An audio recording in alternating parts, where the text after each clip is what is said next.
তুমিও খাও। জান, খাওয়ার পর আমরা ওই পার্কে ঘুরতে যাবো, ঠিক আছে? ওখানে যাবো? ঠিক আছে, তুমি যেখানে বলবা সেখানেই যাবো।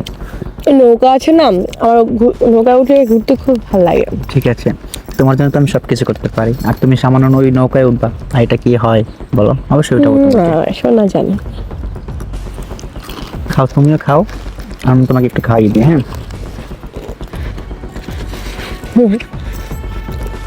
পড়ে যাচ্ছে তো।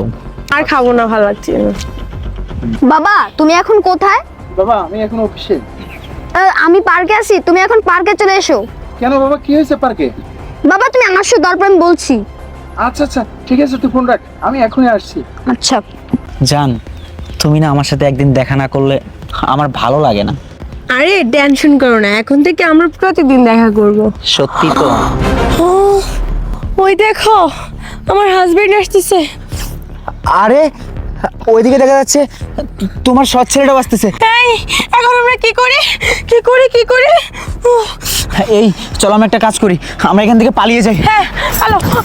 আরে আমাদের পায়ে শিকল দিল কে? আমার পায়ে কে শিকল লাগালো? আরে এখন কি করি বলো না? আমরা ধরা খেয়ে যাবো। এই একটা কাজ করে চলো, আমরা দুজন কাপলের অভিনয় করি, কিস করি, তাহলে আমাদেরকে ওরা আর দেখবে না। হ্যাঁ হ্যাঁ চলো, ঠিক আছে, আসো। আসো। সি সি সি, এদের জন্যই সমাজটা নষ্ট হয়ে যাচ্ছে। পার্কের ভিতরে কি ধরনের নোংরামো চলতেছে। বাবা বাবা দাঁড়াও দাঁড়াও। কি হয়েছে বাবা, তুই আমার এমন জরুরি ভাবে এখানে কেন ডাকলি? বাবা আজকে না আমি চোর ধরেছি। চোর ধরছো? তুই চোর ধরছো? তার মানে কি? মানে ওই যে দেখো। ছি, ওসব বাদ দে, ওদিকে তাকাতে নেই, ওখানে নোংরামো চলতেছে।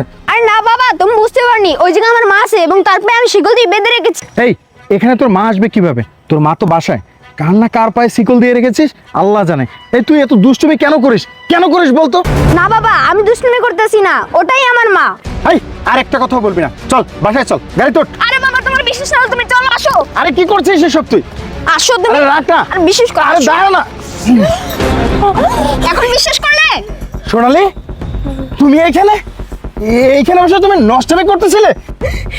মানে তুমি তুমি এখানে এখানে কি করে আসলে? চুপ কর। আমি এখানে আসা তোদের ডিস্টার্ব হয়ে গেছে তাই না? আমি ভাবতে পারিনি যে তুই আমার সাথে এত বড় প্রতারণা করতে পারিস। আমি তোকে কতটা ভালোবাসতাম, সেই ভালোবাসার প্রতিদান তুই আমাকে এভাবে দিলি।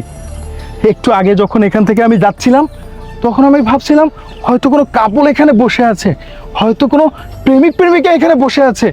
আমি কখনো ভাবতেই পারিনি যে এখানেই আমার স্ত্রী বসে আছে।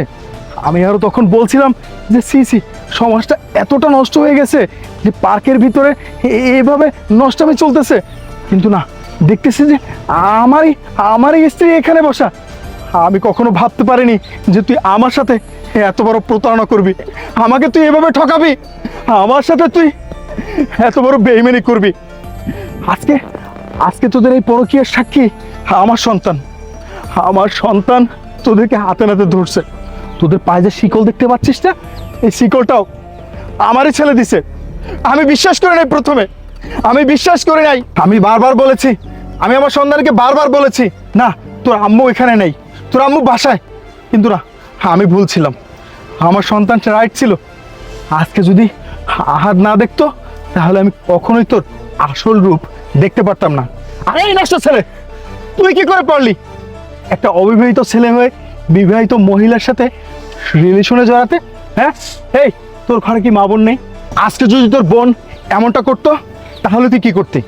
না না, আমি তোদেরকে এমনভাবে ছেড়ে দেব না, তোদের আমি উপযুক্ত শাস্তি দিয়ে ছাড়বো, তোদেরকে আমি থানায় দেবো। হ্যাঁ তুমি আমাকে প্লিজ মাফ করে দাও, আমি আজকের পর থেকে এরকম কাজ আর কখনো করবো না। আর তুমি যদি বলো না ওর সাথে আজকের পর থেকে পুরো রিলেশনে রাখবো না। আমাকে তোর বলতে হবে? ঠিক, তোর লজ্জা হওয়া উচিত। তুই কোন মুখে আমার কাছে ক্ষমা চাচ্ছিস? কোন ভুলের জন্য আমার কাছে ক্ষমা চাচ্ছিস?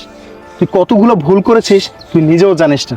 প্রথমত আমাকে ঠকাইছিস, দ্বিতীয়ত তুই তোর নিজেকে ঠকাইছিস। তুই ওর সাথে ভালো আছিস না, ওর সাথে ভালো থাক। আমি গেলাম, চল বাবা। প্লিজ প্লিজ যেও না, দাঁড়াও। চুপ কর। চলো, এখন যেহেতু আমার হাজবেন্ড আমাকে ছেড়ে দিয়েছে তাহলে তুমি আমাকে বিয়ে করো। আরে আমি তোমাকে বিয়ে করবো মানে তোমার কি মাথা নষ্ট হয়ে গেছে? তোমার এত সুন্দর একটা স্বামী থাকতে, একটা সন্তান থাকতে তুমি আমার সাথে রিলেশন করছো।